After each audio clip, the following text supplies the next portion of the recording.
এই যে ভোল্টাস এসি যে ইনভার্টার এসি যে সার্কিটটা ছিল এর মধ্যে ই সিক্স এরার দেখাচ্ছে, ঠিক আছে। তো এখন এটাকে খুলে নিয়ে যাওয়া হচ্ছে।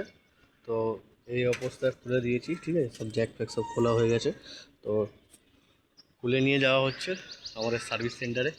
তো ভোল্টাসের ওখানে দেখি কতটা কি তাড়াতাড়ি করে দিতে পারি, কেন কাস্টমারের খুবই শরীর খারাপ, অসুস্থ বলে সেদিন তাড়াতাড়ি আমাদের ফোন করেছিল। তো এটা আশা করি হয়ে যাবে, ঠিক আছে। তো কেমন কি করছে আর কেমনভাবে কি করা হবে, তো যখন লাগিয়ে চালু করা হবে তখন সেই ভিডিওটা আপনাদের সেন্ড করব। তো চলো দেখা যাক কতদিনের মধ্যে কমপ্লিট করতে পারি। আর যত কমপ্লিট তাড়াতাড়ি করো তত ভালো, অন্য নেক্সট কাজ করতে পারবো আর তোমাদের সেই ভিডিওগুলো পাঠাতে পারবো। তো এখনও পর্যন্ত এই ভিডিওটা এতটাই স্টপ করছি। ফাইনাল যখন আমি কাজ শেষ করব, যখন মেশিন চালাবো, মেশিন চালিয়ে দেখাবো, তখন একটা ভিডিও বানিয়ে তোমাদের সেন্ড করবো, ঠিক আছে।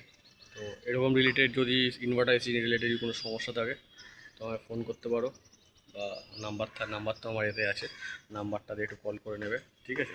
যতটা পারবো সাহায্য করবো। তো দেখে নাও, এই এসি দিয়ে করে দিচ্ছি। আর এটা হচ্ছে নিয়ে যাচ্ছি, ঠিক আছে, এর সার্কিট। এটা নিয়ে গেলার পরে হয়ে গেলে নেক্সট ভিডিও তোমরা দেখতে পারবে, ঠিক আছে। চলো টাটা, বাই বাই।